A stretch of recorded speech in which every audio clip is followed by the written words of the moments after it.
Welcome to Rooted and Unwavering, a podcast and radio show which features leaders from all walks of life in conversations about courageous connectedness. How do we stay connected to our best selves, especially when we are challenged? What becomes possible when we truly stay committed to our own and others' greatness, also when we don't feel it? Join host Hylke Faber, transformational coach, facilitator, and award-winning author of Taming Your Crocodiles, and his guests as they explore leadership greatness in today's episode of Rooted and Unwavering. Welcome to Rooted and Unwavering, where we connect people more deeply to their innate potential. And this is episode 66. I'm your host, Hylke Faber, and I'm here today together with John Coyle, a man of many trades, including an Olympic athlete, keynote speaker, and a person that knows about something that's called chronoception, mastery of time. John, how are you today? I'm great and grateful to be here, Hylke. And it's an honor to sit with you today. And I'm looking forward to this conversation. And as we have done in all these episodes, we first take a moment to ground ourselves in rooted and unwavering, this orientation of being rooted and unwavering. And this to me is a very dynamic discovery, like you're seeing something on the top of the mountain. It's like, yeah, I want more of that. I want more centeredness. I want more rootedness. And what struck me this week was working with teams that there's this moment of recognition of the other, where all the shoulders drop and the masks come off. And then we start saying things like that. We are a very special team because, you and I, and we're really getting along. This is extraordinary. And I used to believe that it was extraordinary until I saw it for 20 years happening over and over and over and over again. And so part of the rootedness for me is to be rooted in our sameness, just like me, you're a human being. 99.9% of our DNA is the same. We all want similar things: love, belonging. We have fears, we have desires, we have struggles. Life goes up and down. We're all in this together. I was sitting last night in the plane next to an advisor to 3 presidents from, let's say, the other side of the aisle. And my brain said, and my heart said, ha. And I'm glad I listened to the latter signal. And we hugged each other at the end of that ride. And that's the intention here, to connect more deeply to what's true in ourselves and each other. And I'm very grateful to do that today with John Coyle. John Coyle comes to us with so much experience. He is a champion athlete and Olympic medalist. He was a speed skater and also a cyclist at the highest levels, a widely read intellectual, and I would say Renaissance man. He's got a product design engineering background from Stanford, an MBA from Kellogg. He's a seasoned executive. He was a former head of customer experience innovation for a Fortune 500 wireless telecom company. He is an Emmy-winning NBC sports producer, a 5-time TEDx speaker, a professor at 3 universities, and an award-winning author. I read this and I learned about this. Like, this is not one life. This is many lives in one person. He's a world-leading expert in the fields of innovation, design thinking, strengths, resilience, and this thing called chronoception, which we'll talk about today, the neuroscience and psychology of time perception. We can ask him how to design endless summers, which I will ask him, although from the Phoenix perspective, that may not be what we want. Everybody else in the world might like that, but here we'd have it hot in the summer. He's a master of the art of storytelling, and my sense of that is that his own stories have become part of his own hero's journey that inspires him, as far as I can tell from the conversations I've had with him, to teach us and to help us. He has adventures in athletics, business, travels. He's also spoken in more than 20 countries with a very broad array of clients, with names that we all recognize, like American Airlines, Cisco, Coca-Cola, Google, and also the Dubai, Omani, and Jordanian royal families. So all of that in one human being. It's a magnificent story. So I'm looking forward to diving into this. John, Welcome. Tell us, what have you learned about connectedness in your life and leadership? Connectedness, to me, starts with a topic we're going to delve deep into, I suspect, which is memory. Do you remember that person? How well do you remember that person? I'll give you an example since we're talking about stories. You can sit with a business comrade that you've sat with 20 times before. You barely remember how many kids they have. You're scratching your head. It feels like 3 hours has gone by and only 20 minutes has gone by. And then your best friend flies in from out of town. You haven't seen him for 6 years. You sit down and you look at your watch after what seems like 3 hours. It seems like 20 minutes, and 3 hours has gone by, and the conversation picked up right where you left off because you're connected like that. Beautiful, beautiful. How do you help that connectedness flourish within yourself? How do you recognize yourself first? So we'll talk about our friends and our connections to others. Talk a bit more about like how you connect to yourself. And you got quite a journey, even skating in an ice rink very close to the place where I was born in the north of the Netherlands. Tell us about that. I think the huge insight I had from sports that's true in real life as well is that in sports at TL, the margins of victory between the winner and second and third and fourth are usually hundreds of seconds, tenths at most. And so in tiny increments of time, somebody's trajectory is reset, right? You made the team or you didn't, you got on the podium or you didn't, you got to the top of the podium, gold medal, or you didn't. And all that was little tiny increments. And what I realized in my adult life leaving sports is this, oh my gosh, it's true in real life. You asked her out or you didn't. You got off of the exit or you didn't. You took the job across town or you didn't. You said, I'll do the podcast with Hylke or you didn't, right? All of these things take place in tiny, relatively tiny moments, and they completely can reset your trajectory in life. And being aware and present and focused on finding those, discovering those, processing those trajectory changing moments is literally my life's work. And how do you discover that? I get a sense of how that might have been in sports. I'm imagining that, like, we're training very hard and then getting to the podium or not getting to the podium. How do you discover that yourself? I was, when I retired from sport, I started doing, this thing called a job. I had to get one of those and, go to work every day. And it was probably halfway through my first year of working that I was like, wait a minute, where did the time go? Why did this summer go by so fast? And then I start casting about and everybody's like, oh yeah, that's just the way it is. Like the older you get, the faster it goes. And I'm like, why is this okay? Like, who says that's okay? Why would we accept that? So I started asking questions to all the people that I could get to listen to me. And we'll get into some of the science and neuroscience and neurobiology of it. But the shortest version is it doesn't have to be that way. We're letting it happen. And Tell so us for about me, that. discovering myself every day comes down to one essential question. I'll probably give you 8 essential questions before we're done. But one of the most important is when life gives you choices, choose the one that makes the best story.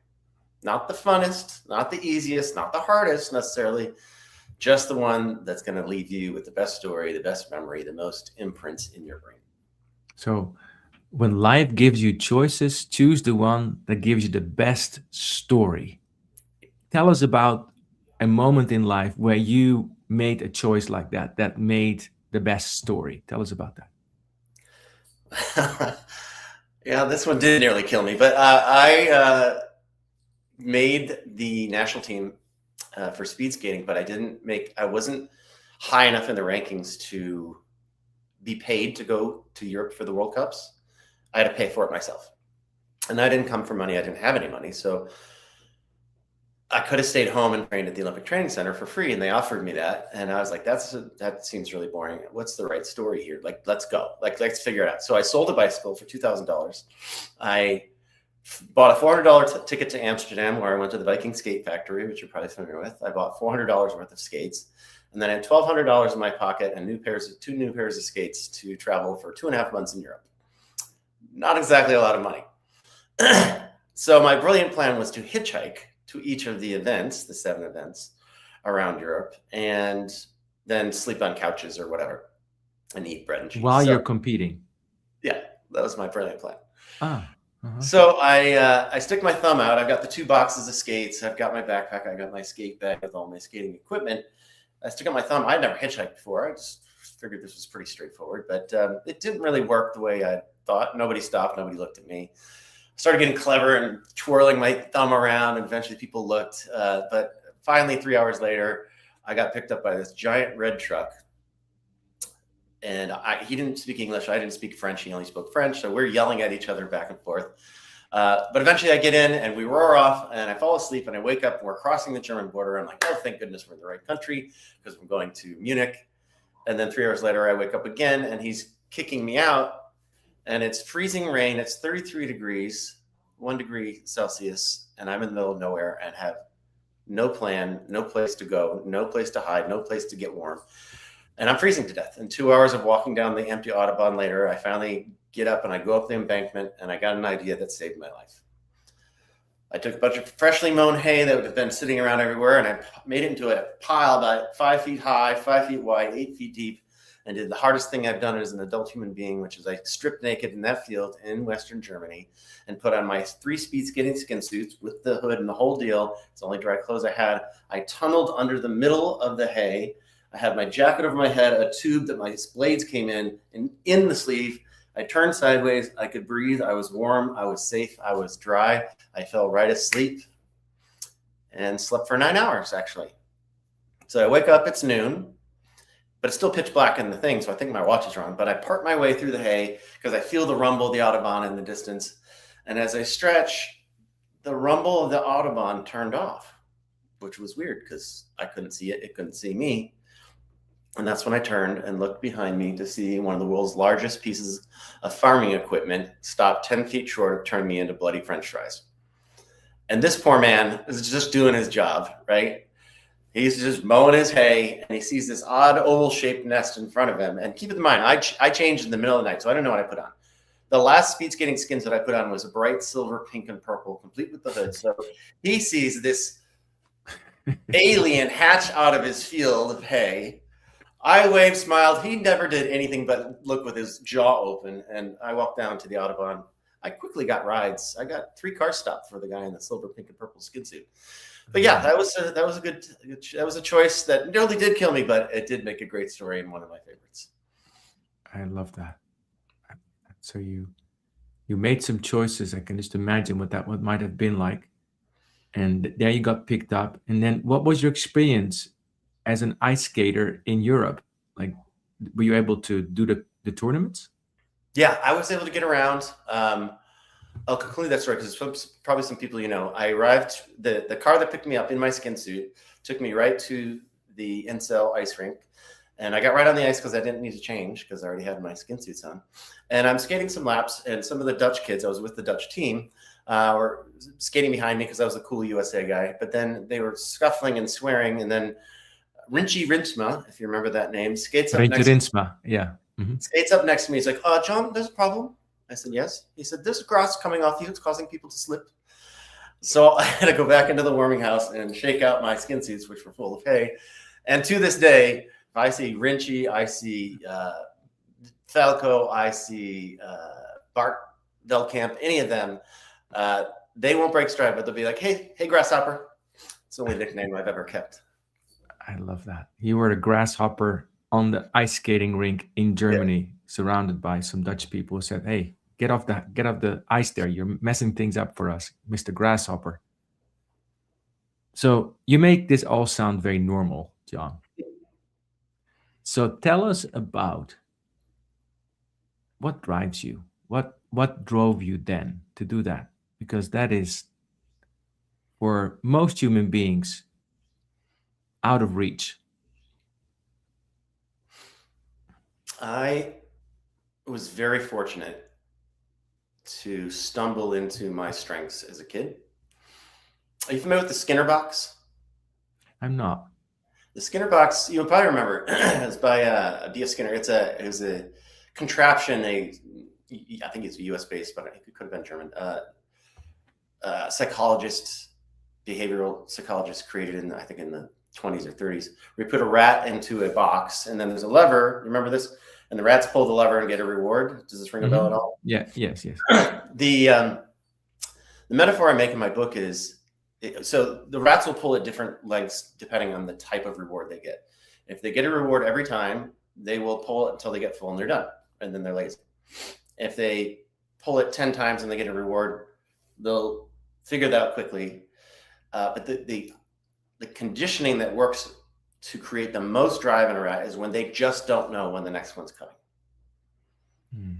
So they will work themselves to the bone because they don't know. And the metaphor here is, I think that a lot of human beings never find that reward. They're in their own form of Skinner box, and the reward being getting into your area of strength, the flow state, which Mikhail Csikszentmihalyi or Stephen Kotler, my friend, would say, provides all of the world's greatest rewards: serotonin, dopamine, anandamide, ephedrine. Like, if you took them all externally, you'd be dead or drooling. But these are the world's great sort of chemical rewards. And I found flow state when I was 8, cycling and skating. So I literally stumbled into my Skinner box lever reward system so early that my summer as an 8-year-old, I did 13 100-mile bike rides. How many kids on the planet did 13 100-mile bike rides? Probably one.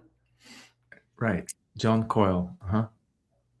And the other stimuli that I had, other than stumbling into my strengths early on, was unwaveringly supportive parents that just literally, whatever I wanted to do, they were there. They never missed a race. They never missed a practice. Some of that stuff is so boring, sitting all weekend in an ice rink freezing, but they were always there. And they gave me, this isn't my quote, I stole it from a German cyclist, but they gave me self-belief beyond all reason. Self-belief beyond all reason. Because, John, as you're speaking, I'm thinking about this 8-year-old who stumbled into flow state, which I'm sure you had no idea what that meant back then. At least when I was 8, it was like, what is that? I didn't even speak English back then, so I had no idea what that even meant. The sense of flow, you stumbled into it, and it became a lighthouse for you. It became something, that's what I want. Yeah. And this is what I prioritize.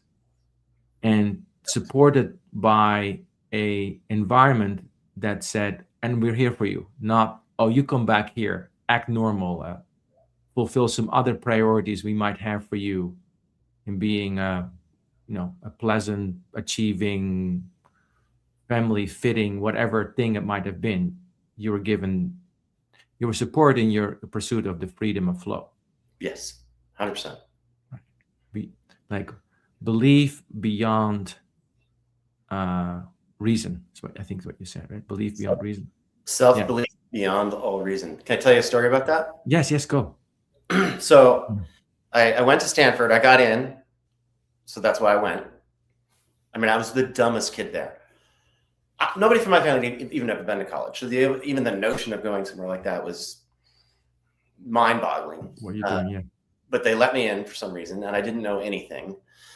Every other kid came from these schools where they had AP classes and all this advanced coursework, and I got there and I didn't know anything. So I felt very, very stupid for quite some time. But I still also wanted to speed skate, despite being in California with no coach, no training program, and no ice time. So I kept trying to train on my own on borrowed ice time.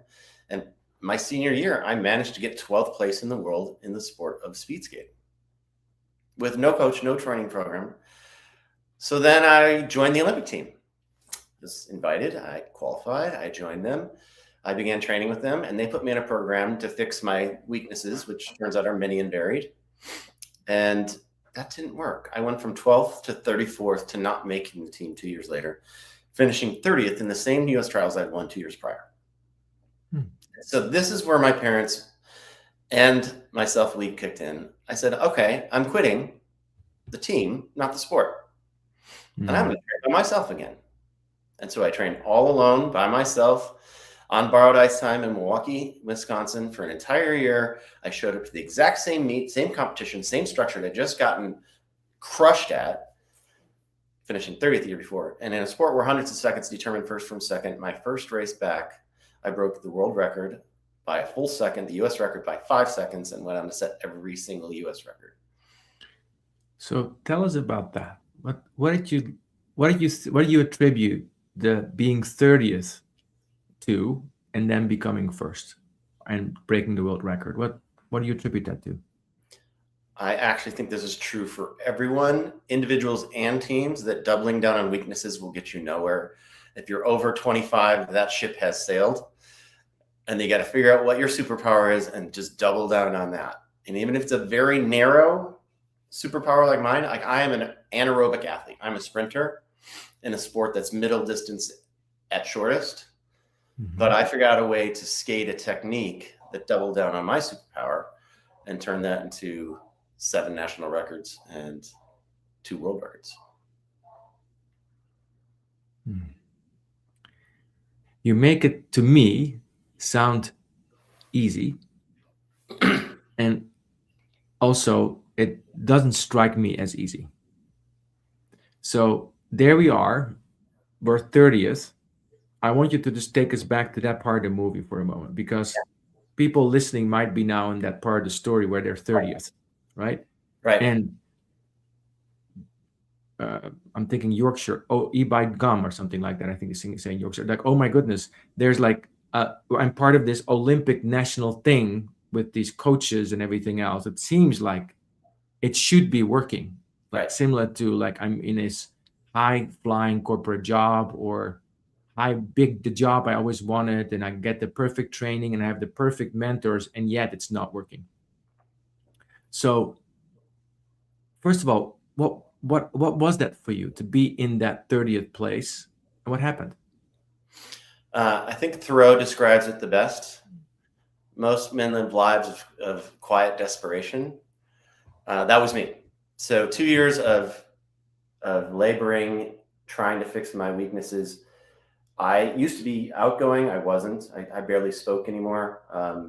I was completely depressed all of the time. I felt like a failure every single day. But there was this part of me that's like, you used to be good. Like, you used to be good.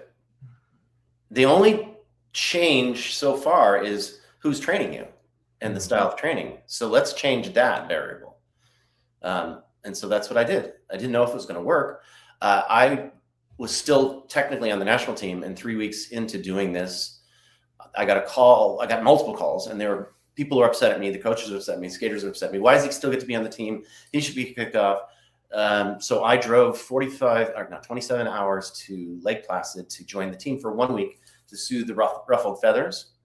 And I got on the ice. I did the first 2-hour session, and my pseudo former coach catches up with me as I'm getting off the ice, and he says, "John, I'm sorry, but the team and the coaches have voted, and you have to go home." So my own team kicked me off the island. So I drove 27 hours back to Lake Placid.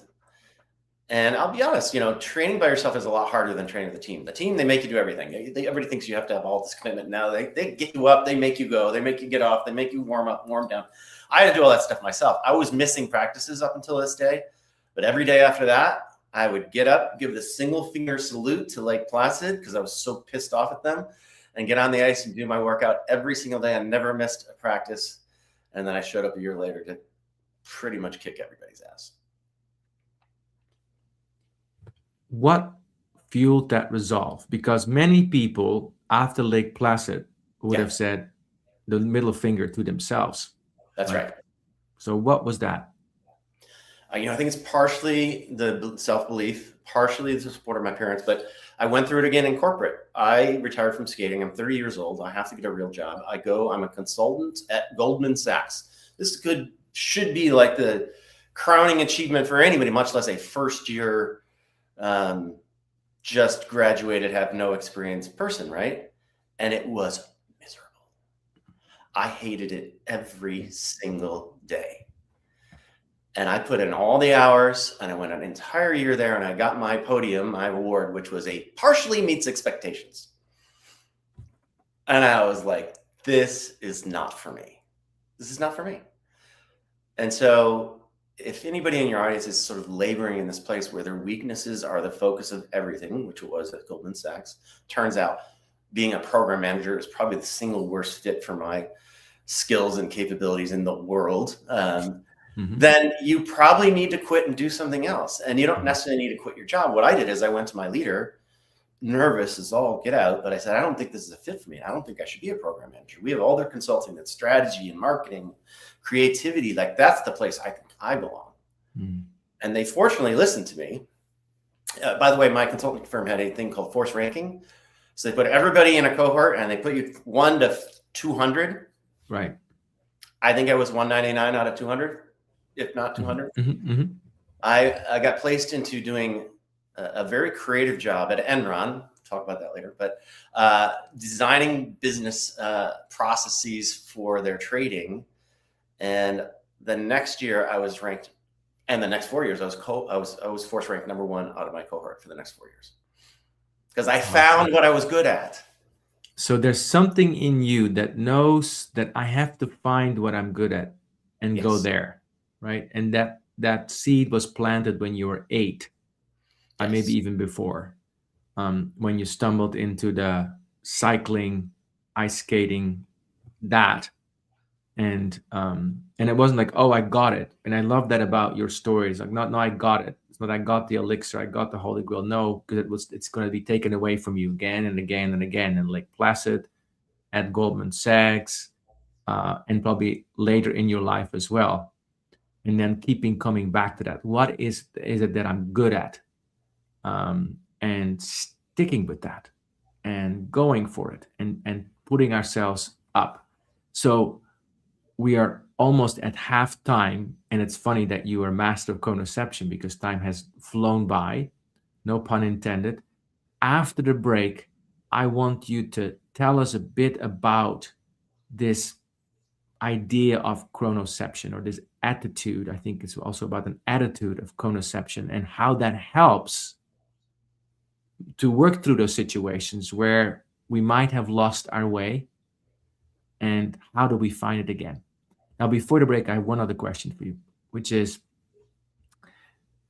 tell us, if you were physically totally not capable anymore, because I think I associate so much of your power with your physique, what would you describe as your strength? I think my old strength was I was able to do the following: generate a lot of power against resistance while traveling at high speeds, turning only left with a group of people trying to kill me. And I think my newfound strength that's not related to that is I think I can look at very complex data, process it into a narrative and metaphors that are useful for people to understand and make change with. Great. And I'm sensing a staying power in that, looking at data. Yes, 100%. Like, because I've done a bit of speed skating and just for fun, like the Dutch guy in the canals, almost the stereotypical. And when that northeastern wind blows in your face, like you keep going, it's like it's hard work, the speed skating. And it's a bit like being on a cord. You have to keep your balance and create some power. So it requires a lot of focus from what I can tell. And I love that you're saying that sort of willingness to stay in it. That's what I'm hearing from you, and willingness to stay with what you believe is your strength. So you've been listening to this conversation with John Coyle, a former Olympic athlete, a person that I'm learning now about from is the sense of unflinching commitment. You could say it was almost an unreasonable commitment to his strengths. We'll continue this conversation after the break. You are listening to Rooted and Unwavering, presented by Growth Leaders Network, the leadership, team, and culture development company. If you would like to learn more about working on connectedness for yourself, your team, or organization, please contact Growth Leaders Network on LinkedIn. And now, back to the show. I have to admit, John, I'm still with you on the Autobahn in that haystack. and all the choices that you made that made for the best story? I love that question. What choice, what different choice can I make that will create the best story? I love that. It's a wonderful point. There's so much life-givingness in it. I hear Joseph Campbell in the back somewhere saying, follow your bliss, follow your best story. I think it's a wonderful juxtaposition. So let's talk about conoception. Yes. How does it work? And how does that help, especially in those, I'm now number 30, or I'm the program manager number 199 at Goldman Sachs? So a couple of insights that came as I left skating. One first was that the realization that time was not linear, that summers were speeding up, that I'd go to meetings that felt like forever in the present tense and disappeared in memory. And then I would see my old friend and I would catch up in 2 seconds. Like, the time was not linear. The first insight is the nature of time is not linear. Let's accept that and move on. By the way, the Greeks knew this 2,000 plus years ago. They had 2 words for time. In English, we only have 1, time. It's the most common word in the English language. They had chronos and kairos. Chronos, clock time, the way we use it, planes, trains, and automobiles.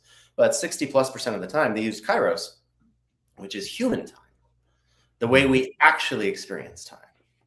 And once you can start to embrace this notion of kairos, that, and by the way, the deeper meaning is everything happens at once and the trajectory is reset. I buried myself in the pile of hay. I stretched my arms and I was still alive and I got a ride.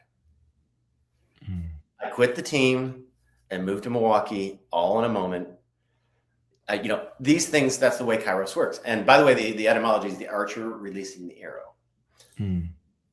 So there I am, thinking about this and thinking about time and wondering why it's speeding up. And I'm asking questions of important people like Dr. Phil Zimbardo of Stanford and some neuroscientists, David Eagleman and Moran Cerf and others. And the answer really was, oh, well, everybody experiences it, but nobody knows why. And I was like, I am going to figure this out. I will figure this out. This is not okay. It is not okay that our most important currency is dissipating at a vastly more rapid rate the older we get. Why would that be acceptable to anyone anywhere? Which brings me to the second point, which is for your wealthy members of your audience. Time and money are fungible. You've been trading your time for money your whole life. It's time to trade your money for time. It's time to get rid of some of that stuff you can't take with you and create moments. So I started casting it out, and ultimately I got into this notion that there's really 3 rules that govern chronoception, the way we experience time. Each one is more important and less intuitive. May I dive in? Let's do it. And I want to just pause for a moment, because we just said a lot, and I want to ground it so that simple souls like myself and others can really grasp this. So there's chronos, which is standard time, what we see, observable time that we can see in an automobile or so when the plane leaves. And kairos is human time, how we experience time. And it's the kairos time is the part where we're going to dive in, which is like, how do we, you could say, work with, we have choices in how we perceive time. Yes. How we perceive time, which is, the Greeks called that kairos. They knew that, and we just say, I have no time, which is, of course, an illusion. Yes. So we're going to dive into how we experience time. And one of the things that I've learned from you so far is one of the ways in which we can work with how we experience time is be aware of the choices that we make and how that creates the best story. Yes. So far, are we tracking? 100%. All right, now continue. Let's dive in. Okay. Another rule, other than when life gives you choices, choose the best story. And that time is not linear the way you experience it. The third lesson, which is straight out of sports, is the value of an increment of time is not related to its duration. The value of an increment of time is not related to its duration. Say more about that. In sports, 100th of a second can mean a gold medal or nothing. In real life, you chose to ask the girl out or you didn't. You got off at the right exit or you didn't. You said yes to the promotion or you didn't. You chose to quit your job and start the podcast or you did. Like, sure, years lead up to stuff, but almost everything important in life happens in a moment. And there's a reason for that. It's the way the brain works. And by the way, one fourth rule here, that memories are the currency of time. Did you say more about that? Did you store it, and can you recall it? So quick brain lesson, and then we'll go into the 3 rules, and I'll give you stories for each one, of course. If you can accept the notion that memories are the currency of time, and you can also accept the notion that the value of an increment of time is not related to its duration, well, you'll see why that's true from a brain science perspective. Hippocampus is your memory writer. Writes a memory every 2 to 3 seconds, sweeps one from here to there, just like that. Yours is doing it, mine's doing it. It's writing down all the information. It's 70% visual, but it's got emotion, sense, sound, all the things. And you're creating this stack of images and memories and emotions, etc. But sometimes it doesn't write anything down. It's like nothing new to write down here. If you ever got to the parking garage, don't know you got there, the hippocampus didn't write you down. I'd argue you were dead for that period. You weren't there to experience it. Nobody remembered it. Therefore, it never happened. All right. So if memories are the currency of time, more memories equals more time equals more life. More memories equals more time equals more life. So what makes the memories get written, stored, and recalled? Well, there's this thing called the amygdala sitting next to the hippocampus. And it's a sentinel. It does a lot of things. But when it comes to memory writing, it wakes up for only 2 reasons. Never do that again. Don't die in the grass field. Always do that again. Ask for her hand in marriage. Say yes to the proposal. Whatever. So it wakes up for those 2 things. And when it wakes up, it tells your brain to write memories 20 to 50 times faster. So your frame rate goes up 50x, which means that time seems to slow down. And those memories are put to the top of the stack. They're always recalled. 8-year-olds have their amygdalas awake all of the time. Everything's new, exciting, unique, right? And so that's the first rule, and then we'll stop and pause the process. But the first rule is that time will speed up the older you get because of this phenomenon of your brain getting lazy and not wanting to write things down because it's the hardest thing it has to do. So you have to trick it into doing so. The metaphor here is that the flow of time through your brain and my brain is like the flow of a fixed flow of water through a garden hose. When you have a fixed flow of water through a garden hose and you squeeze the aperture, it speeds up, right? You put a nozzle on it, you put your thumb over it. Our brains are squeezing time. It's causing it to speed up. So the metaphor here is the aperture for time in our brains is breadth of experience, uniqueness, and depth of experience. Most people forget this, emotional intensity. Well, when you're 8, everything's new, exciting, scary, fun, right? First game, first kiss, first loss, first crush, first breakup, like everything is new. You have a lot of fun and you cry a lot. And so your aperture for time is wide open and time trickles through and summers last forever. And then you get into your 20s and you start to have a job or a consistent major or program. And so things get narrower in their uniqueness and you don't like to cry a lot. And so you start to attenuate your aperture for time and it starts to speed up. That's when most people experience it. And then in middle age for a lot of people is a safe, comfortable, same job, same coworkers, same routine, the comfort of Advil, Paxil, air conditioning, right? You compress your aperture for time, time speeds up and a decade starts to feel like a year as a 20-something starts to feel like a summer as an 8-year-old. So how do we reverse this? We need both breadth of experience, do new stuff, and you have to be emotionally invested. You have to care enough about the new stuff to cry over it. So how to put this rule in your favor? If you're not willing to cry over this new endeavor you're taking on, it's not so important to you like it was when you're 8 to not fail 3rd grade math, then you won't experience time like an 8-year-old. If you're willing to put in the risks for the rewards, you will store memories at a rate that an 8-year-old does, and time will slow down and summers will last forever again. Fantastic. Pause for a moment so that my hippocampus can really write these memories down together with you, right? So love this. So the kairos and chronoception, we slow down time, or in other words, get to enjoy it more, have more intense experience of it by a couple of things. Let's first talk about the amygdala for a second, which is a little bit of a sidebar. We often talk about the amygdala as the bad thing, which causes fight, flight, freeze reactions. Yes, it also does that. Which you just explained why traumatic experience keep replaying in our brain, because these are like the dominant memories, as you said, that keep coming to the fore, and they're like repeated and they're always there until you do something with them. And what you're saying is our perception, when we broaden the lens, or we open the hose so the water goes slower, that's one thing. And we can open the hose by having a variety of experiences, choosing new experiences first of all, choosing new experiences. So not same old, even though that might be very comfortable. And at the same time, that's almost like the horizontal.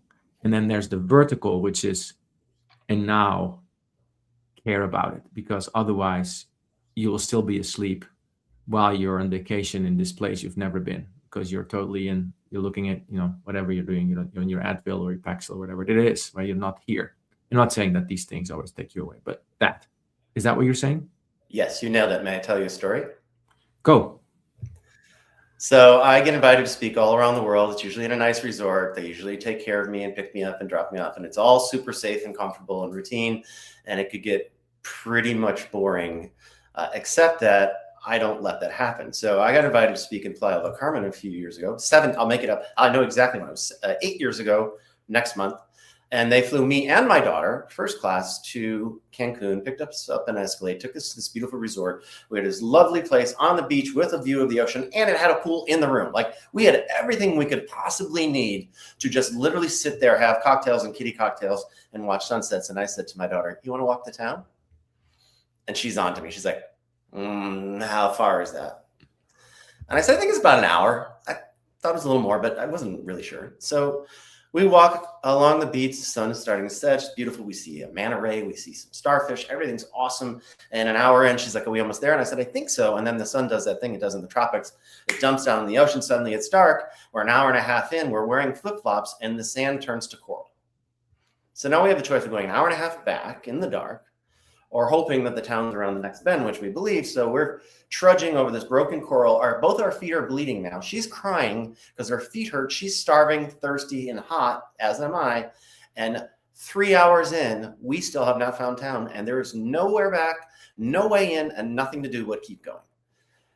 And 4 hours later, we see the lights of Playa del Carmen. We smell the food in the air. And she looked at me fiercely and said, "Papa, this is going to be the best dinner of my life."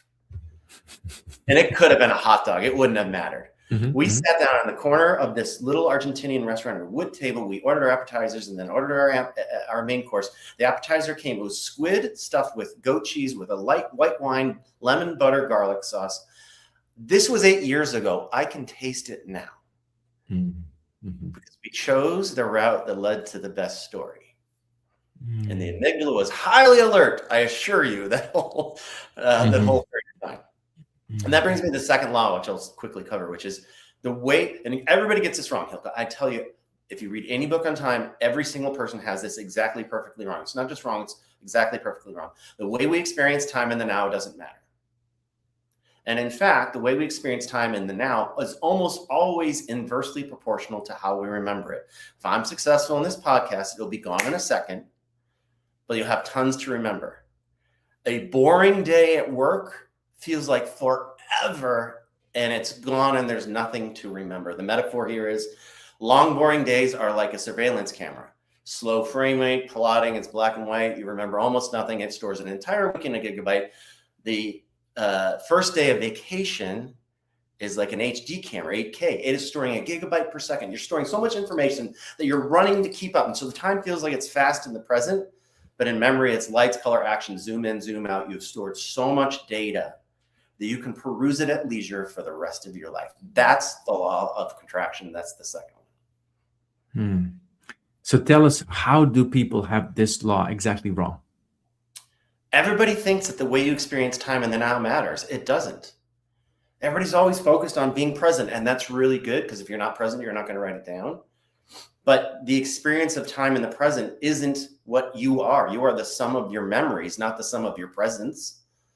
Right? You are literally the sum of that stack of Polaroids that you're putting away. And that is what will determine who you become and what you talk about and what you think about and what you remember and how long your life is. And if you don't have presents that are also written, then that didn't matter.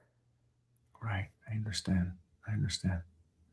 So tell us, how do you apply this to when you are number 199 or 30th in some part of life? Give us a story. So when you're 199 or 30th, it's time to make a change. Mm-hmm. I was in consulting for a while. I did 4 years at Enron. I never did any whitewash trades. I built them trading systems. They corrupted, but I was doing my best work. And then I decided to join corporate America, and I went into working for a company in a fairly senior position. But they had me doing work that was more similar to Goldman Sachs. Actually, it was more program management type work. And so this would be my advice to everybody listening: is you can't know if you're good at something in a week, but at some point you know. And so a year and a half into that, I said, I don't think this is working. I either need to quit or you need to find me a new position. I don't think I'm a marketing operations person. I think I should be in strategy. And they were nice and they said, yeah, okay. So they moved me to strategy. And then I did that. This is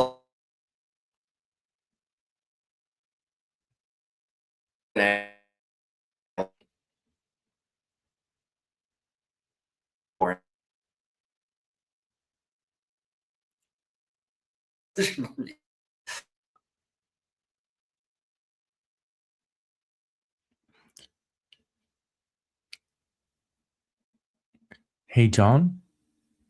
I'm having a trouble hearing you. It may be my internet connection. This also happens, so this might be a moment of kairos. So I'm going to wait for this to come back.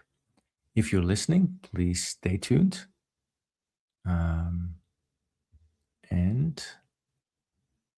there you go. And there you go. There you go. I think I lost internet. It's been in and out of the last few days. I'm very sorry about that. That's totally great. And we can apply what we just learned to this moment. So like that. So this just happened. So let's talk about when things happen in life like this, which neither of us were starting the podcast thinking, I really hope that John loses internet connection, right? Or, it's not always. So how do we apply this learning about kairos to a moment of a setback? What do we do? We have choices. And this is, when I talk with my corporate clients, and particularly in like hospitality and services, this is the thing and you hit it, like you totally nailed this. The amygdala wakes up for trauma and excitement. Don't die, please procreate. It's literally on those two things. Right. And it's all fine and good to double down on the exciting, wonderful, positive things. And you should, and that's what we're wired for. And that's the memories we want to create. But the reality is the brain's also going to speed up its frame rate 50x when bad things happen. Mm-hmm. And so our possibilities as humans with each other, with companies, with customer service, with experiences, is recognizing the brain is going to write down everything that's about to happen for this person. And if we can fix it, they're going to have a better experience than if it never happened at all. Mm-hmm. You can actually create experiences out of mayhem that become the thing you remember. And I always ask this to my audience, is like, pretty much everybody has a childhood trauma that is now funny. Yes. Great. Right. Great. Like something bad happened, power went out for a week, or in my case, we left my sister at a gas station. We were driving across country. Like it was terrible at the moment, but now it's funny because we've rewritten that memory so many times that we've rewritten it in a positive way, but it's never going away. That's the thing. It's never going away. It's never going. And to me, what I'm thinking about, you're walking with your daughter on those bloody corals, or the corals weren't bloody, but your feet were. Or in this moment where when something quote unquote bad or setup happens, our amygdala the hippocampus starts to be recording our memories with our amygdala much faster, right? So it also seems like an eternity, which is also part of the experience. Like, when is John coming back? Seems like an eternity. So we can see that in action. And in that moment, we can make a choice. What's the best story in this moment, which I know I'm going to remember, whether I like it or not. So I can remember this as something that was really hard and terrible. Now I'm really over exaggerating, but my amygdala does that because of my childhood memories where I always have to be perfect and everything has to go well, blah, blah, blah, blah, blah. Right. Or I can use this moment of time, of acceleration, of frame acceleration, and say, oh, wow, all the spotlights are on. How are we going to create something beautiful of this that I will remember? And I don't have to even accelerate the frame because the brain is already in acceleration. How exciting this is. Yeah. Like that. That's a very different way to think about a problem happening. Like, wow. I was at Goldman and I was miserable and suffering and everything, because the whole point was to do Y2K, like make everything go perfectly for 1 second. Go from 99 to 10100. But five, a 1 year of 2000 make one can happen. And make everything happen exactly the same and perfectly, right? This is just not me, right? Right. I remember we were doing a user acceptance test, and every system blew up. Everybody was losing their minds, and the dour best day at work I'd ever had, because I was like, finally we can let this stack of papers and run over to the systems team over the other side of town and like, let's manage this fire. Yay, there's something actually happened, like never happened here. I love that. I love that story. And I love the story of being at Goldman Sachs. The thing happens, and I'm going to use this moment of acceleration to create an experience that I will later remember as the best story. And actually, I'm noticing, looking at the camera right now, that we may have another internet, like a little disturbance. I can still see you. So as we're getting through this, I love it that the universe is playing a game with us and saying, "Are you really getting this idea of Kairos? This is interesting." I think it's very fun. It's very funny. So that's wonderful. So all right. So, and last, say again. I think it's the internet not happening, teaching us about Kairos. Maybe, John, what we can do is maybe we can have you without camera for the last few minutes, because I think the internet is a little bit weak. Let me do that. And that way we have you good audio. Yes. How about that? Creating the choices for the best story. So John, what would you say to a person who's like, I'm just very used to my perception of time, and I'm too old for this to change? What would you say? I would say I was 47 years old telling a story in a meeting, and somebody said, "Will you make that a TED Talk?" And I laughed nervously and said, "Absolutely not. There's nothing scarier to me in the world than public speaking." And now for 10 years, this is all I've done. So my entire life changed yet again, another Kairos moment, because somebody asked me to do a TED Talk. But let me give you rule 3 in the story that goes with it. Rule 3 is that time is infinite. More happened in the first picosecond in the universe than has ever happened since.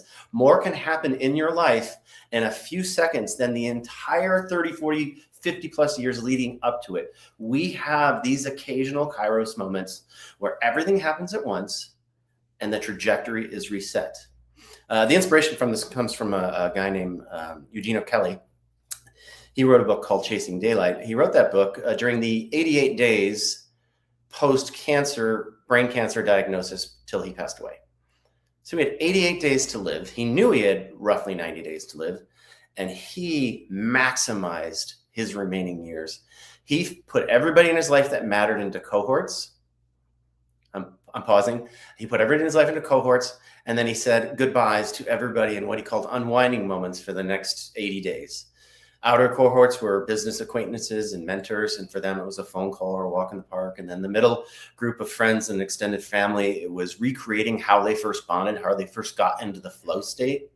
By the way, in the flow state, you write down 4 to 5 times more memories than when you're not. So when you combine that with amygdala-driven memories, you're literally writing memories 250 times more than when you're not in the flow state, amygdala-driven state. So that's the trick here. Then he moves into his innermost sanctum. These people, he created bucket lists, unique experiences they'd never forget, full on tilt amygdala-driven memories of adventures and excitement. And then his last goodbye, A couple of weeks before he knew he was leaving this planet, he had to say goodbye to his daughter, 14 years old. And for her, she asked for a true adventure. She wanted to go see the Northern Lights in Alaska, visit the Inuit, and then go see the temples of Prague. So he planned that trip. But it was at this point in Eugenial Kelly's life, he realized something that changed my life forever, which is he was going to live longer in those 90 days than if he had never gotten cancer at all. Every day expanded so far beyond its temporal boundaries that he lived 90 years in 90 days. And so can we. So here's my last story. My Kairos moment. It's the only reason we're talking now. I go to the Olympics. I get a silver medal. That sounds great. No, that's a first loser. That's the way I thought about it. So I trained for 4 more years till I'm 30 years old. I'm old and getting slow, and I don't make the team. So now I'm a one-timer first loser. And that's how I identified for the next 8 years, where I did not watch the Olympics, where I did not talk to anybody, where I had nothing to do with it. And then I was invited to be the analyst for NBC covering the sport. And so I couldn't say no. I'm back at the Olympics and warmly welcome back. Everybody knew who I was. But, I'm old, washed up, and I'm a one-timer first loser. But the dinner before the night of the gold medal round, I'm sitting with all the parents and skaters, because that's my job, is to get the backstories. And a parent sitting across from me says, "Hey, John, I need to talk to you." He looked kind of nervous or angry. And so I nervously got up and I walked away from the table. And he said, "I just want you to know something, that we wouldn't be here right now if it wasn't for you, John." And I said, "I don't know what you mean." He said, "You won't remember, but 12 years ago, after you won your silver medal, you brought it to a little reception in Bay City, Michigan. You put your medal around my son's neck, Alex. He was 11 years old at the time. You also signed an autograph. He'd never skated before, but the next day he joined the Bay City Speed Skating Club. And tomorrow he is skating in the gold medal final." So I'm hearing from this, what I get from this is you provide each other a Kairos opportunity. You give Kairos as grace. And that's a beautiful, beautiful gift. Sometimes Kairos is a conversation that needs to have, right? Up until that moment, my entire life of sport didn't matter. And I didn't matter. And in that moment, I realized I do matter.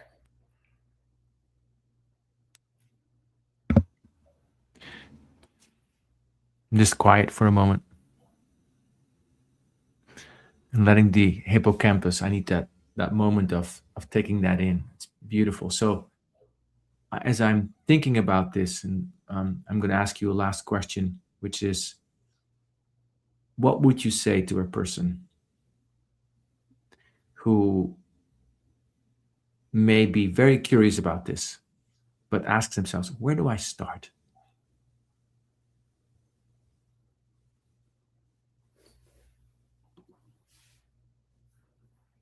What would you ask a person that asks, I'm very curious about this, but where do I start? I think one of the hardest and easiest things to do, somehow it's both, is to cast about right now, to think about who needs to know from me that they matter. And then make that call. That's great. That's great. So that's a lovely way to summarize for me what I'm learning from you, which is, it sounds trite, but it's not. Make the moments matter. Right. And the ways and tools you've given us about this today are about expanding the breadth of experience, making different choices, creating stories, creating the best stories, making use of the acceleration of crisis moments and seeing, oh, this is where I write memories. I better write some good ones. See how can I use my creativity with that? Bless each other with Kairos and say, you matter. So make this moment, make it count. Make it count. And that's how we can live 90 years in 90 days. And maybe 80 hours in 8 hours. So I love the conversation. It's been such an honor to sit with you, John. It definitely has been a Kairos moment for me. oh, by the way, now I also understand your bio better. It's like, it's a Kairos bio. It's very diverse in experiences. It's all over. And it's so rich, so rich. So many lives in one, many years in one, 1,000 years in 57, or however many years are on your clock at the moment, at the Kronos clock. You've been listening to Rooted and Unwavering. If you like this kind of conversation, you can check in with John Coyle on LinkedIn and other places. Check out his TEDx talks. He's done 5 of them, and maybe there will be another one. Who knows? He's a very sought-after speaker, so check him out. I can see why. And if you like this podcast, you can find us on Apple and Spotify and all these other places where we listen to podcasts. And for now, I'd say take a moment and ask yourself, how can I make this moment matter even more? And write some beautiful memories. You've been listening to Rooted and Unwavering. I'm your host, Hylke Faber. See you next time.